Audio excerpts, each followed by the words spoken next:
presentation. Good morning, everybody. You all made a very good choice this morning to come to this seminar, this congress, and this presentation. The presentation has been done by three people, by myself, Martin van Meer, Business Development Manager and co-owner of Code24, Hans Canisius, CEO of USoft, and Bouke Paul, CEO of Maasing and Verstein. They are here on the front row, but you will see them later on. We are going to talk about openEHR and low-code, a good combination, and also a combination which is already active in the Netherlands. So 3 presentations where I will say something about the database, openEHR, how is it working, and what can you expect from that. Hans will tell something about a low-code platform, what can you do with that. And Bouke will say something about what he delivers at the Mental Health Institute, MENS, in Leeuwarden. So for myself, I'm Martin van Meer, like I said, Business Development and co-owner of Code24, and I have more than 39 years of experience in IT and healthcare. I worked for 25 years in the medical center of Alkmaar in the hospital on the IT department. So I've seen many systems over the years, and I know what kind of problems you have to integrate all those systems over the years. In 2006, I came in contact with openEHR. I worked in the hospital with openEHR for a few years, and then in 2010 started Code24 with 2 companions. So we established Code24 in 2010. We are now 35 employees by size, and we have lots of installations of openEHR in the Netherlands. You see here the Dutch map with the green spots. There we have installations of openEHR in production, operational, mostly in the mental health institutes. We have 2 million EHRs and more than 50 million compositions of openEHR. So openEHR is really specifications that can work within a production environment in a mental, but also in a hospital environment. Who knows what openEHR is? Give me some fingers, some hands. Okay, and who doesn't know? Just be honest. Okay, clear? That doesn't matter, I will try to explain it a bit. And if you know what openEHR is, do you know why it is important? Give me some hands. Who knows why it's important? Okay, a little bit less. It's very difficult. When I read the openEHR specification for the first time, I thought, what's this? It took me many years to really understand what it is. And I try to give you, in a few minutes, knowledge about that. openEHR, it's a set of specifications, nothing more, nothing less about that. You can just download it, you can read it, it's specifications, nothing else. And it says something about the information model and the healthcare data usage inside systems. It doesn't say anything about the technology that you use, it says something about the information model and how it should be used. And it's available for everybody to download or to read it. The key concept is separation of information and technology. So if you have information and technology and you separate that, which is necessary in the healthcare domain, because information is constantly changing every time, every day we learn something new about the humans, but technology is very fixed. We don't want to change it every day. So if information is being controlled by the openEHR reference model and technology also, and domain experts will say something about the information. What do we want to record about the person? And the technology person, the technology is also controlled by domain experts.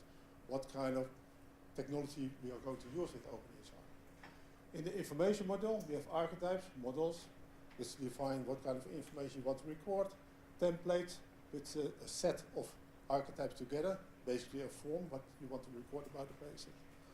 And it's a piece of governance. And on the right side, we have the EHR. The information is being used in the technology. And on the right side, you have the EHR, the demographics, versioning audit, authorization, APIs, and lots of other things.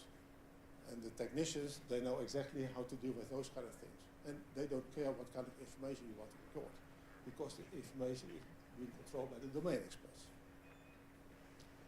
So if you have the information and the technology controlled by the openEHR reference model, what you also want to do within the healthcare domain, you want to have separation between functionality and really so basically what you see on the user interface, application apps, smart and openEHR, which I will talk a little bit later on, and the separation with the data. So where the data is really being stored inside the database is called a clinical data repository, or sometimes an open data platform, which is, in our opinion, should be openEHR. Some vendors are using Fire, which is also okay, as long as you say to the information that you stored in the database, you have versioning, you have audit, and all those kind of things. Smart or openEHR, what is that? It's basically a set of specifications that allows app portability across platforms. So for instance, if you have a platform of Code24, or you have a platform of Vita Group, you can have one app which works on both platforms.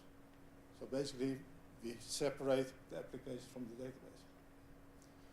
Last year, we had a showcase in London, Code24, Vita Group, and MedBlocks, and we showed that we have a Carebase 24 CDR, and we have a Vita Group CDR, and an app from MedBlocks could connect to the HIP CDR.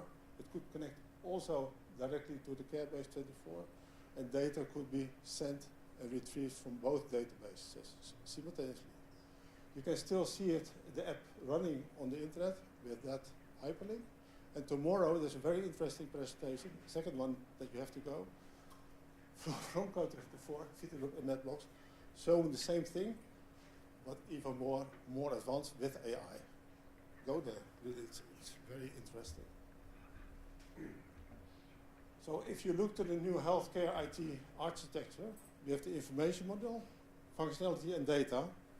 So on the data layer, you have the open data platform, and the platform is not only openEHR, you can also Snowman there, you can have Fire there, you have lots of other APIs there.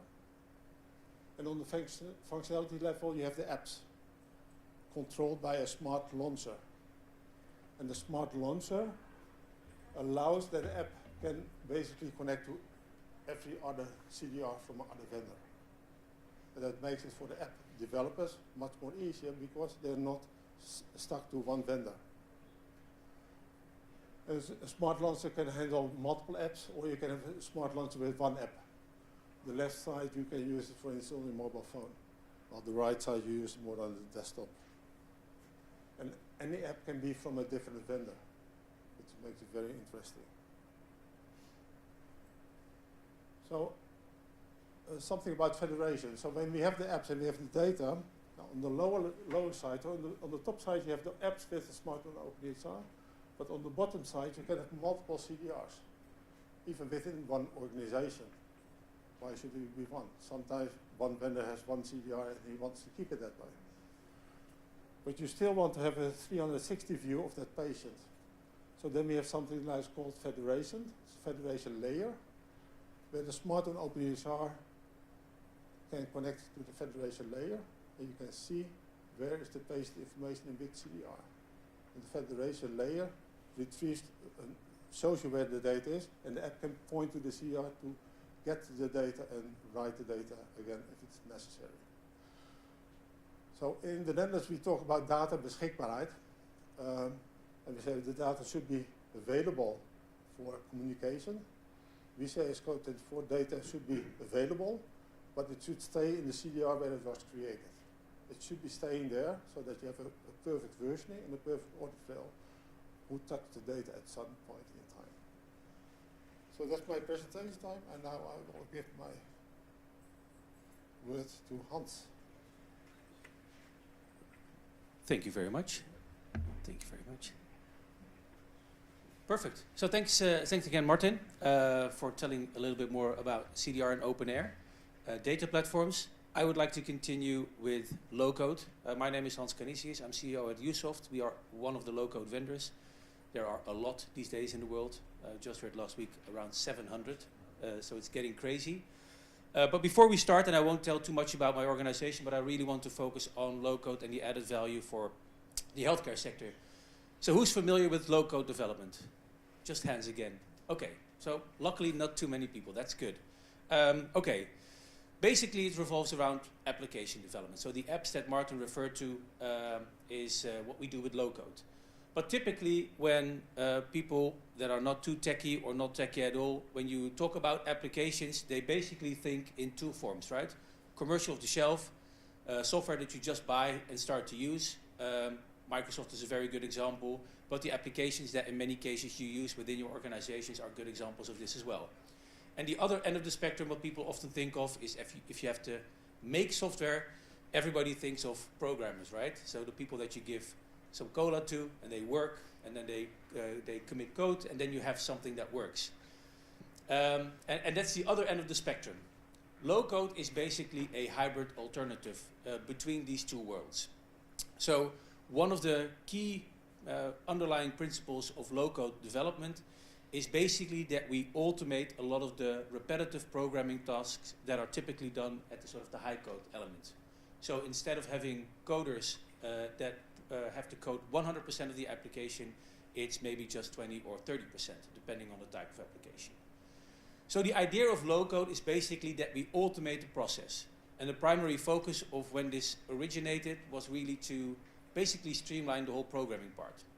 And this has migrated to a landscape where low-code platforms basically provide a lot of efficiency gains, but also building blocks, and to some extent also platforms that don't require any IT expertise at all, but allow people within the business to build their own applications.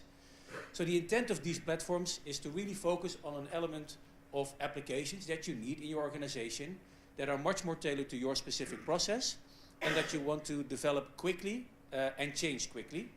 And the underlying idea is that we streamline a lot of the coding that is required to make that software.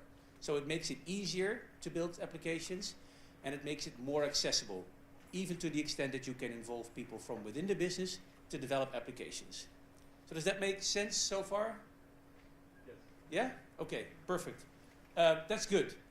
Then it's very good to touch upon some of the differences because I mean, sort of the ends of the spectrum are clear, right? I buy software and I use it, or I hire some programmers and they code software for me. But if you look at low code, if you want to build applications, one of the key things to understand, and especially touching upon the 800 different platforms that are currently available in the world, is that there are different kinds. And I want to briefly explain these by sort of analogy that hope speaks to mind. Tell me if it doesn't, but I think it actually does.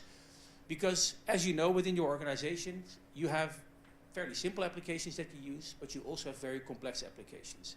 And this same applies to the spectrum of low code. So envision it as an island, for instance, right? So the beach is basically everything that is very straightforward. Somewhere in the hill country is where it becomes more complex and in many cases becomes more business critical as well. And then there's the really expert stuff, for instance, when you relate it to IT, IE integration or device integration or complex automation, etc. And low-code platforms basically specialized on specific elements as well. So maybe some of you work with, in the business, work with applications that you can easily create your own form. Does someone already do that? Yeah, okay, so that's a form of low-code, but focused on citizen developers, how they call it. So people from the business with limited to no IT background. And what's interesting when we talk about revolution in healthcare is that we see that digitization primarily puts the challenges within the sort of hill country to high mountainy area. And there are actually very suitable low-code platforms that do that as well. So one of the interesting trends that we see today, and that's for me from a vendor perspective very cool, is that we see organizations moving to a sort of architecture where there's an open-air data platform like Code24 with multiple low-code platforms in the environment, for instance, that allow people within the business to build their own forms and that, for instance, have business and IT work together to build really business-critical applications within healthcare. And this is interesting because, yeah, I'm a low-code vendor, but it's interesting for you to know that there is many different things to choose from. There is no silver bullet. So I don't believe in one technology that fixes everything, but I believe that your use case requires you to focus on which platform is best tailored for me. And if I look at, for instance, USoft, we are definitely not a platform that is focused on you building forms easily, but we are much more focused on processing applications, business critical, for instance, what you do within your EHR system, or other more complex, comprehensive administrative systems. So we are definitely a sort of hill country to high mountain area platform. And one of the MedBlocks example that you named is much more sort of the beach kind of low-code platform. So when you're looking at these types of technologies, look at how you can apply a technology approach that creates the best of both worlds, both on the data side as well as the application side. So what do you need and what is the best technology or combination of technologies to use? Still makes sense? Also for the people that are familiar with low-code? Okay, very good. So, briefly touching upon the benefits of low-code before moving to some examples for healthcare. In general, the baseline benefit of low-code platforms across the board, whether it's simple or complex, is to streamline efficiency and business collaboration. So if you talk to a coder and you look at code, you don't understand a thing. If you sit together with an IT person and you look at an application and you're jointly working together, that helps. That visualizes the process and you can actually collaborate. So one of the key aims of low-code is to make sure that you can work on applications with a broader set of people, business and IT. The second thing is to boost productivity. Like I said, to automate code basically means that you can move faster. And what we typically see, even in a small project, for instance, even for a platform like USoft, we are in basis already 40% quicker in custom development compared to traditional coding, and even higher when it comes to maintaining and developing those solutions for the longer period of time. So, and that sounds like a threat for IT. It's actually not, because there's a huge scarce in resources when it comes to IT skills, so you can actually have those people put to better use, just like you want to have good applications that put your health practitioners to better use as well. And eventually, what you see as well is that these platforms are more flexible and easier to maintain, and overall basically provide a very good total cost of ownership. So that's interesting for CIOs, CFOs, because cost eventually is one of the critical factors as well. What we see is overall, depending on the platform, but starting from anywhere to 30% increase in total cost of ownerships. And we even have customer cases where it's a 70% increase in total cost of ownership. So it's really strong financial benefit as well. One of the core things to underpin for USoft, what I said before, we're not a simple platform, but much more focused on business critical operations. And that basically revolves around environments like healthcare, where there is a lot of criteria in play that we need to take into account, but data quality needs to be of extreme high value, and you need to be sure that the systems are always running. So these are our core strengths, and also one of the reasons why we typically work with experienced low-coders or engineers, because it's the hill country and the high mountain area that we develop applications for. Now, sort of to put that into perspective, what it means for applying, for instance, low-code within your organization from a CDR perspective. So if you look at the traditional CDR, there's one inherent problem, and Martin already touched upon it. All the data is in one big box. And if you're lucky, you can get easy access to that data, but in many cases that's complicated as well.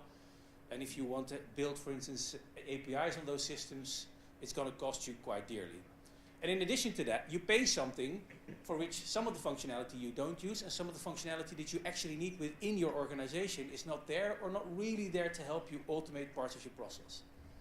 So one of the added values of openEHR and low-code is that you can actually create an environment, and again going back to the cost element, that is in many cases cheaper as well in implementation as well as maintenance, that has a very clear separation within the data. So what's your data and what's patient data stored in an openEHR data platform, and provides the functionality that you need, not just now, but continuously as well. So you can change this. And the fun thing is that you can actually scale this. So if you have multiple organizations within a group, you can actually copy those functionalities, even make minor changes within different parts of the group. And you can reuse basically the applications that you've built across your organization, or even share them with other organizations. So it's very easy to repurpose or reuse the applications that you've built. So just as an example, let's say that I build an application for value analysis, and I want to share that with another organization in my group, I can easily do that. But if they want to make some changes to that, they can do that as well. And you can share those changes back or not if they're not relevant for you. So it provides a high degree of flexibility with a very clear separation of data and that belongs to the patient and that belongs to your organization. And basically the same applies to sort of modern CDR vendors where there's already a neat separation of the data, and instead of providing an alternative, you can actually use low-code to extend on the system. So if it's more complicated or complex to extend functionality within a modern CDR, you can use low-code on top of that. So you don't need any other database technology, you don't need any other technology, you just extend on top of what you already have and just basically add more value to that. And really focusing on making sure that you can continue to add value as you move along with the same principle of that anything that you do within this low-code spectrum, you can easily change for yourself or share with other organizations to make sure that you continue to develop the application's functionality. Okay, now just to give an example that hopefully speaks to mind, and maybe this is a bit complicated for the people with a non-IT background, but we actually did a sort of proof of value together with Code24 to see how quick can we actually do this. So one of the things that we did, so we selected vital value analysis as a sort of test case. And anything that you see here, 95% is automatically generated. So once we've declared the data model, everything that you see here is automatically created for you. Now you can change everything from a technology perspective. So if you want to have different views, go ahead, tailor them to your liking. But 95% is out of the box. And this included an integration with Code24 as well. Can anyone guess how long it took us to create this application, including the whole backend integration with Code24? Any guess? Any guess is good. 4 hours. Oh, okay, that's really good. Good guess. So including the integration, it took us 25 hours. But with the integration done, you're right. It would now take you about 4 to 5 hours to create that application. And what we wanted to test is, can we actually create an architecture that works at scale? So if you want to start working with, for instance, Code24 and low-code, can I provide you with an installation that has all the archetypes and all the templates embedded? You just select the area that you want to develop an application for, and the only thing that you have to do is focus on the functionality. Don't worry about the integration, don't worry about the exchange of data. Everything is preset for you. You can just focus on the functionality. And that allows you to rapidly build applications, and more importantly, to not just rapidly build them, but to instantly test them with the business, change them, and bring them to production. So what we see with this format is that where a typical healthcare implementation can take months, even years, you can actually build and bring modules to the business within a few weeks' time and change them iteratively as well. And that provides for a much more scalable architecture IT-wise, but especially an architecture for how to bring value to the business recurringly instead of waiting months for new solutions to be implemented.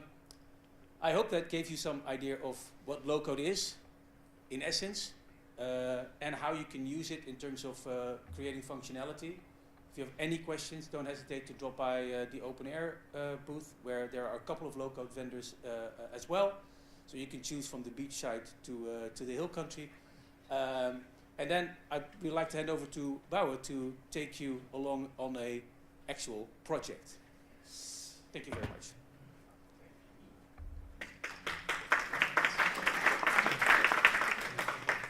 So now it's my turn. 7 minutes left, so I should hurry a little. No complaints, but my name is Bauer Koopal. Born and raised in Rotterdam, living in Friesland. Went to medical school and have a bachelor degree in software engineering, so I have 2 hobbies. More or less healthcare organizations on one hand, and the other hand is making software, because that's fun. At this moment, I am CMIO of Maarsen van Stein, author of the World of UDI, and you saw a nice picture in the presentation of Hans.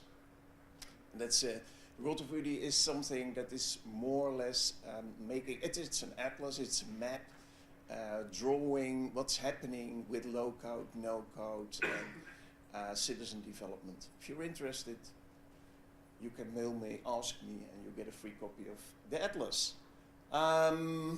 Maastricht van Stein. I'm here on behalf of Maastricht van Stein, and it's a group of healthcare, mental health care institutions that are focusing more or less on prevention. So trying not to treat people, but to prevent them from being or having a mental disorder. And what makes them unique is that ICT is more than strategic. So we also have IT companies within our organization. We're making a virtual reality application to help with an e-health application. And we're all kind of organizations are part of Maastricht van Stein. And if we have a new idea, most of the time we start a new organization to prove it, to play with it, and bring it to the market. Well, what was the dream of Maastricht van Stein? There was two parts of the dream. One of the parts was we are a unique organization, and a standard software isn't fitting for this. It's not good enough for this organization, and we want a good, agile and adaptable platform for the support of our organizational processes. That's what's one part of the dream. And the other part of the dream is we want to collect lots of data in the region to see if our preventive interventions make any sense. So we want to store the information of our clients, not just for our organization, but from a regional perspective for all organizations. This was our dream, so it's comprised of two pieces. And of course there is a roadblock for a dream. For most dreams there are roadblocks, and here the most important was the current EHR. I think you will recognize it, and also Hans mentioned it. It's not suiting for their wishes, it's not adoptable, it's not expandable, it's not bad, but okay. Not scalable in a long time. And so we're making a change too. We made a decision not to go for a new off-the-shelf software product, but to build our own and start all over again. So we started a project and we developed our own EHR based on a local platform in combination with openEHR for the persistent data. And we did that. Also in the same period of time, we created our own development team. Status, after 11 months, so not 25 hours, but a little more, we finished the application. And well, we had a complete planning, integration with Outlook, EHR, billing, data management, embedded BI, so a complete package for the whole organization in the 11th month. And only 2 technical issues when we went live.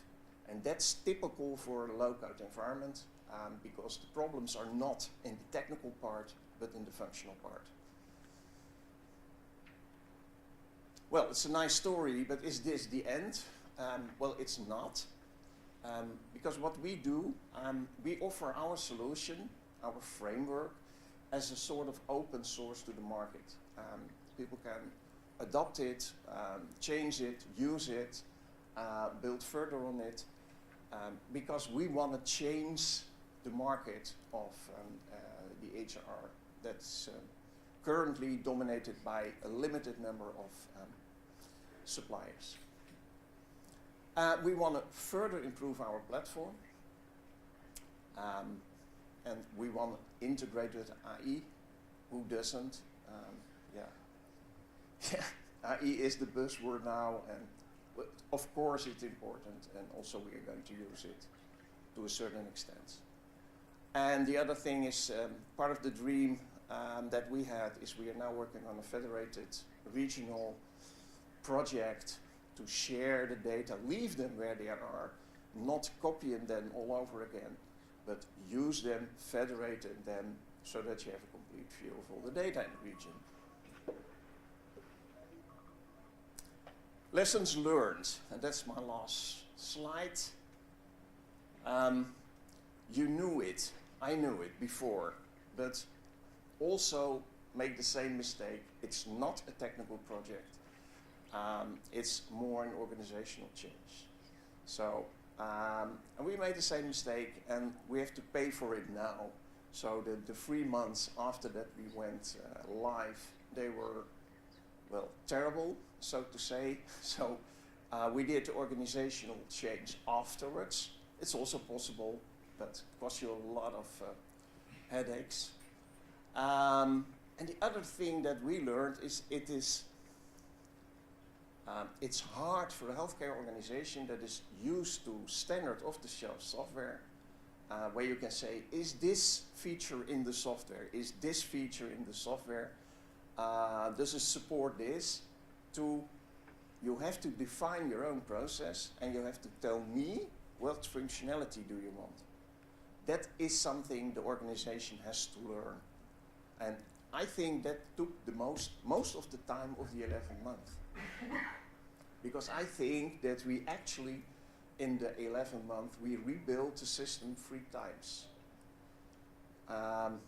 Because people have to get used to the idea that you can build something and you can sit together, you can adopt it, you can change it.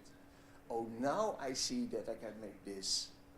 So that's one of the things we learned. And the other thing I think you will recognize, the famous garbage in, garbage out. Yeah. So we had data from the previous system, and that was the worst nightmare. You can't get it out. If you get it out, the quality is poor. So we had a lot of troubles in the conversion, the data conversion. Third part is the role of the product owner. And on the critical path of most project, development team is in the critical path. If you have a low-code platform, it's the product owner. You have to write user stories till you die because the developers already finish it while you are finishing the user story. And that's changing a project. And one of the other things is choosing the right low-code. Hans already told you that. There are 700-800 low-code platforms. And every platform calls itself a low-code platform or a no-code platform.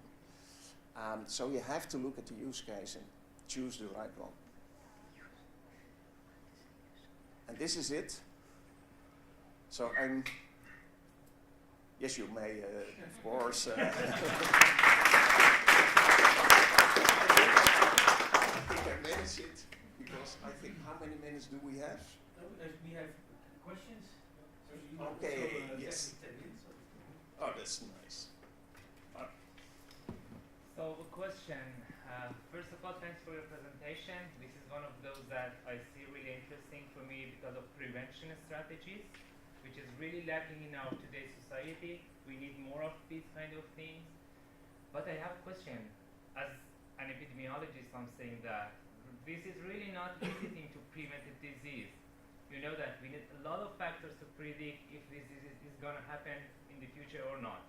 So my question here is how you and which kind of data you are using and gathering from the patient and how, please let me know.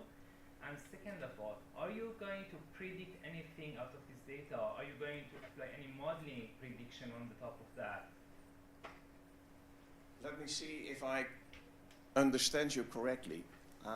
Your question is about what kind of data what we try to collect is all the traditional data that are in EHR. So that's encounters, that's diagnosis, that's treatment plans and things like that. So that's the whole bunch. And now trying to answer your second question, and that was, what are you going to do with it? More or less. Okay, what we try to do on 2 levels are we going to do the analysis. So from the openEHR perspective, we have an anonymous set of data that we are going to use for analysis, because there is a clear separation between the client data and the care data. So we can offer them to all kinds of institutions. And the other part is that we, in the use case, in specific case, we are going to try to interpret and do suggestions based on what we see for the next step. And you are concerning mainly on research or secondary use of data, or your particular... Oh, the first one was secondary use of data, Yeah. and we can do that because of openEHR, because there is that separation, so we can, that's 5 minutes. And please consider, sorry for killing the time, but please consider gathering the data for life, for example, lifestyle, physical activity, and so on. Because Yes. prevention strategy is a really huge thing to That's think right. about it. Yeah. Sure. Yeah. Thank you. Yeah. How do you see the next 5 years for the openEHR market as opposed to the traditional vendor market we have now? USoft, Epic. And what's your hope? And what's your Yeah. hope? Okay, What role do we have in that? when I started with openEHR, it was 2006, 2010, 2012. We had a platform, but it was no knowledge about openEHR.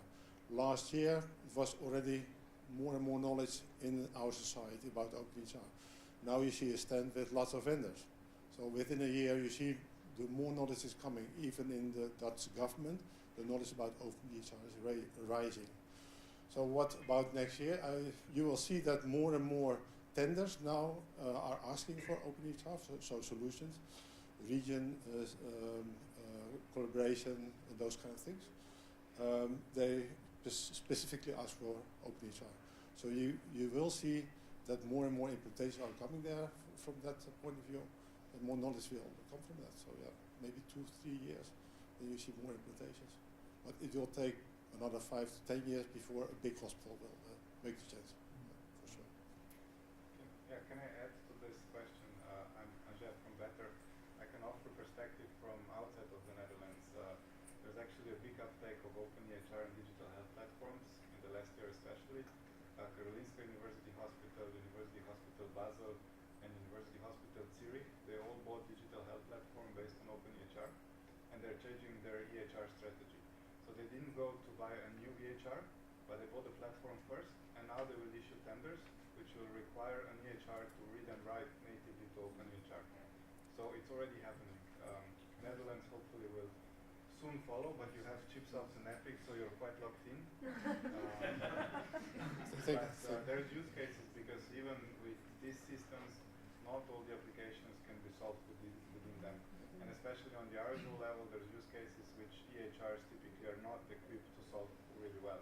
And that's where openEHR and digital health platform approach fits really nicely. Thank you. Igor, you want to say something? Yes, Sorry, yes, okay. yes. Yeah. You talked about when you have openEHR, you have open platforms. Yeah. We go back to low code. Mm. Then you talk about different kinds of low code, Mhm. the easy ones. Mhm.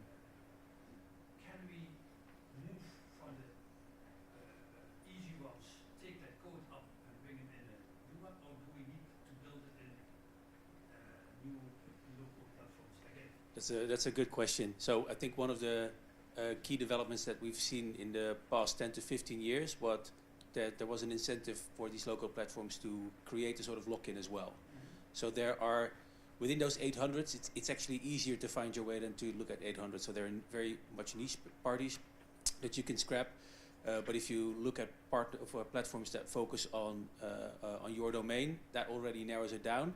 And then there's a difference. So there are platforms that have their own scripting, basically making it more complicated, and there are platforms that are fully open standard, and then it becomes much easier. It's not at that level yet that you can just pick up one application from a simple platform and move it to a more complex platform. I think that is definitely something that will come in the future, and it will start with probably a couple of vendors working together to make that possible. But if you are selecting a local platform, have a real good focus on what is left if you take the platform away, and it needs to be industry standard code, because then it actually becomes very easy to transmit. Is there a community like in openEHR? There's a community I work together to do all kind of stuff. Is it a low code also? No. Now, what you do see on a technical level, there is standardization. So, for instance, UI frameworks are becoming more standardized across the board, which is good. You see more platforms moving away from their own scripting language. That makes it easier. So that is a development going on. But there's still a strong incentive to keep it as a closed box. So that is definitely something to look out for. If you select a platform, make sure that the underlying code is fully industry standard, and then you can definitely start working from there. Yeah. It depends also on the life cycle of the application. Because if you're using something for 3 years, well, don't bother. Build it and throw it away. But if you're building something with a scope of 10, 15 years, then this is important.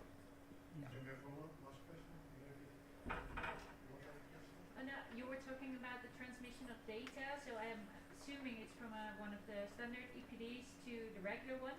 But apart from the data not being good enough to transfer, I heard there's also often a problem that they refuse, and that by law they are not required to share the data, which means that when AMC, for example, switched from Chipsoft to Epic, that they had to print out everything and scan it, and then it's now like scanned patient data that is in the system. And how did you? Are there ways to get around that? Is this a question or is this a remark that I share? To actually get the data to put in it. Okay. If you look to closed EHR systems, they are not allowed. They cannot get the data outside the system. So you can always get it outside. If it's still closed, we can make connections there with SQL queries. We can extract the data even if it is encrypted. And they cannot say to you as a customer, you cannot touch the data. Reading is always possible. Thank you. Thank you all for joining us. And keep in mind, tomorrow is a very interesting presentation about the smart and open air. Thank you.